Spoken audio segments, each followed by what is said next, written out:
खतरा बना हुआ है। आशंका है कि यह सौदा फिलहाल रोका जा सकता है। खबर है कि पीएमओ ने पूरी डील पर कैबिनेट में चर्चा कराने को कहा है। हालांकि प्रधानमंत्री कार्यालय ने साफ कर दिया है कि डील को लेकर सरकार में कोई मतभेद नहीं है। वित्त मंत्री पी चिदम्बरम की अगुवाई वाली मंत्रियों के समूह ने डील पर 3 बड़ी फिक्र जताई है। ये क्या चिंता है, इस पर बात करने के लिए लक्ष्मण हमारे साथ बने हुए हैं। लक्ष्मण, बताइए कि जेट एतिहाद जो डील है वो अब जाकर कहां फंसी है और क्या चिंताएं इसको लेकर? देखिए, इसको लेकर 3 बड़ी चिंताएं हैं। सबसे बड़ी चिंता ये है, और या फिर कहें आपत्ति जो उठाई जा रही है, वो ये है कि जेट एहतियात डील करते वक्त उससे ठीक पहले अबू धाबी के साथ जो साप्ताहिक सीटों का कोटा होता है उसे करीब 13,000 से बढ़ाकर करीब 36,000 कर दिया गया था। अब कुछ लोगों का ये कहना है कि ये कोटा इसलिए बढ़ाया गया क्योंकि जेट एहतियात डील होना था और उस डील को फायदा पहुंचाना था, इसलिए सरकार ने द्विपक्षीय समझौते के तहत कोटा बढ़ा दिया। एक तो आपत्ति ये जताई जा रही है, और साथ ही साथ इसे कहा जा रहा है कि कोटा बढ़ाए जाने की वजह से जो फायदा होगा वो जेट एहतियात को होगा, जबकि एयर इंडिया को इससे भारी नुकसान होगा।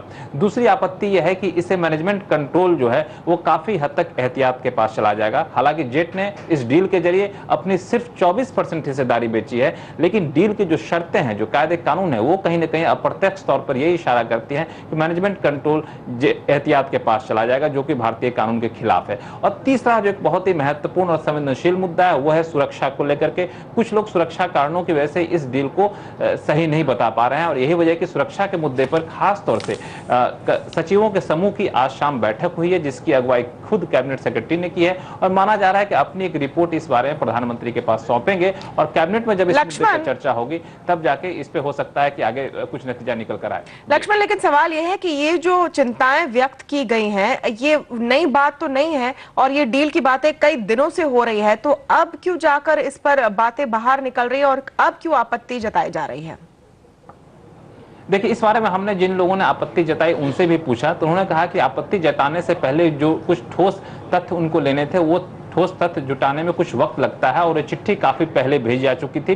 वो चिट्ठी करीब मई के दूसरे तीसरे हफ्ते में आपत्तियां भेजी जा चुकी थी प्रधानमंत्री के पास, और अब जाके मामला इसलिए उठा है क्योंकि प्रधानमंत्री कार्यालय ने खुद इस पूरे मामले में दिलचस्पी दिखाई और अपना एक चिट्ठी लिखी संबंधित मंत्रालय को, जिसमें कॉमर्स मिनिस्ट्री था, एविएशन मिनिस्ट्री है, वित्त मंत्रालय है, और कहा कि इसमें जो आपत्तियां आई हैं उस आपत्तियों से जुड़े हुए उनके व्यू पॉइंट क्या है, उनका नजरिया क्या है, उस नजरियों को मांगा। जब प्रधानमंत्री ने दखल दिया तब ये कहीं ना कहीं अटकलें जताई जाने लगी कि प्रधानमंत्री की दखल के बाद मामला हो सकता है फंसता हुआ दिखे, क्योंकि प्रधानमंत्री दखल के बाद एक बात और साफ हो गई कि इस पूरे मामले को फिर से कैबिनेट में जाना होगा, और कैबिनेट में जाता है तो ये मामला वाकई थोड़ा फंसता दिखेगा। और साथ ही साथ एक महत्वपूर्ण बात यह थी कि इस सौदे को फॉरेन इन्वेस्टमेंट प्रमोशन बोर्ड से मंजूरी मिलना था। उसके 3 दौर की बैठकें हो चुकी है इस FIPB की, लेकिन तीनों दौर की बैठक में इसको एजेंडे में नहीं लाया गया। यहां तक कि अगली जो बैठक होने वाली है उसमें भी इस डील को नहीं लाया जा रहा है प्रस्ताव के तौर पर। ऐसे में आशंका जताई जा रही है कि आखिर सरकार क्यों इसे बार बार टाल रही है, और टाल रही है तो इसका कहीं ना कहीं दूरगामी असर देखने को मिल सकता है आने वाले दूसरे FDI के प्रस्ताव पर। बिल्कुल, शुक्रिया लक्ष्मण सारी जानकारी के लिए। हालांकि विमानन मंत्री अजीत सिंह ने एक बार फिर जेट एतिहाद सौदे का जोरदार समर्थन किया है। उन्होंने कहा कि इस सौदे में बड़ा विदेशी निवेश भारत आएगा। हालांकि उन्होंने इस मामले पर कैबिनेट में चर्चा कराने के प्रधानमंत्री मनमोहन सिंह के निर्देश को भी सही ठहराया है। FIPB still has to give clearance to Jet Etihad, so it hasn't even come before the government yet. And whatever concerns are being raised, those are the concerns that SEBI and FIPB are addressing. So let's wait for the clearance. When Mr. Jaswant Singh was Defence Minister, whatever procedures were there, they are only been enhanced. They are still there. उधर जनता party के अध्यक्ष सुब्रमण्यम स्वामी ने धमकी दी है कि अगर सरकार ने डील को रद्द नहीं किया तो वो मामले को कोर्ट में लेकर जाएंगे। Well, I wrote a letter to the Prime Minister, so I'm happy that he has taken some steps, but I want the deal to be scrapped. If the deal is not scrapped, because it will ruin our domestic airline industry, we will all become, we would outsource our entire airline industry to Abu Dhabi. Should we want that? So therefore, if they don't scrap this deal and the AirAsia deal, I will go to the court. और jet एतिहाद deal पर चर्चा करने के लिए हमारे साथ है Deloitte India के सीनियर डायरेक्टर अमृत पांडुरंगी। अमृत, स्वागत है आपका। अब जब लग रहा है कि ये पूरा मामला एक राजनीतिक ट्विस्ट भी लेते जा रहा है, आपको लगता है ये डील जाएगा आगे और कहां-कहां फंस सकता है? It is unfortunate that there are some political overtones I think we should not look at it as Jet Etihad deal or AirAsia deal. We should look at the larger issue of whether we want more development in aviation, particularly overseas, and also more service-oriented domestic aviation.